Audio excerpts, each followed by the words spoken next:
Church has always been very important to me because when I was about 12 years old, I went to church with my grandmother in Waco, Kentucky, and that's where I first heard the good news. I didn't grow up in church, so going to church, listening to the hymns and all that stuff, it was not something that I was ever was part of my life. I just remember going home, laying in bed, and I left there late that night, laying in bed. So it was actually Easter Sunday that day, or that year.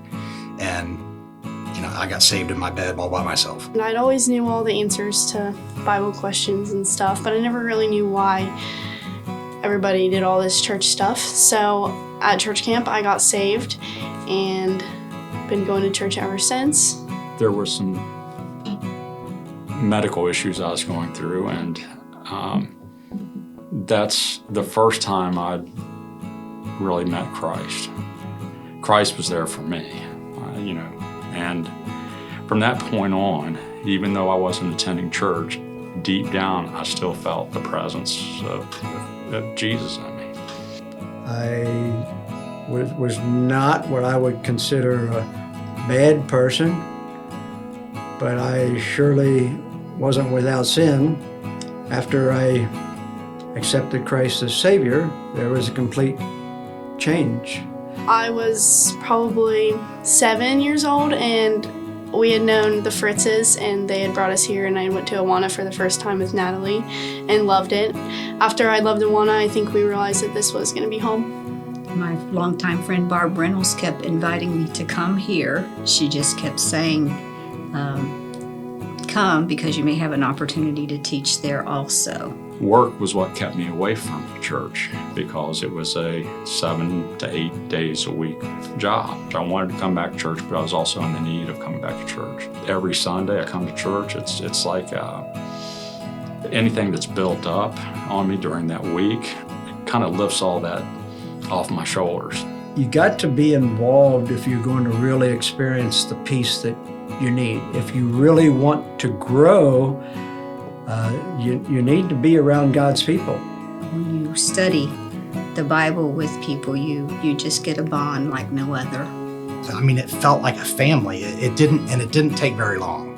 I think that was probably the biggest impression for me, was the feeling of family, and there was a place to come and belong and not feel like, people are looking down on you. I know there's a lot of people that I look up to here, and I think they're great influences on me, especially at the age in high school where it can be hard. That's always helpful when I'm making big decisions, and they're always there to support me no matter what. The friends here that we have made and the 10 years we've been coming have been great. Communication, they're always there. You always have someone to lean on when you need a little help. My role in the church today is still to serve Him. The church has, it's an opportunity to serve with however God has gifted us with our spiritual gifts. If you're alive, God's not finished with you yet. Try to pray and find out what it is that He wants you to do. There's nobody that's here on accident. And if you can find out what it is that He's got for you to do, you'll never be happier. God's going to be there for you no matter what it is. You just got to find it. But I just encourage you to don't stop looking. Don't stop looking. Talk to anyone you know here at the church that's familiar with the classes, with what, any way the church needs help. And, try it out, because you don't know unless you try. Follow your faith. Follow the way the Lord directs you. Even if you don't think you matter, or you don't think someone's watching you or paying attention to what you're doing, or think you're doing a good job. I think you're doing a great job, and I know other kids also think you're doing a great job, even if they're not always directly telling you.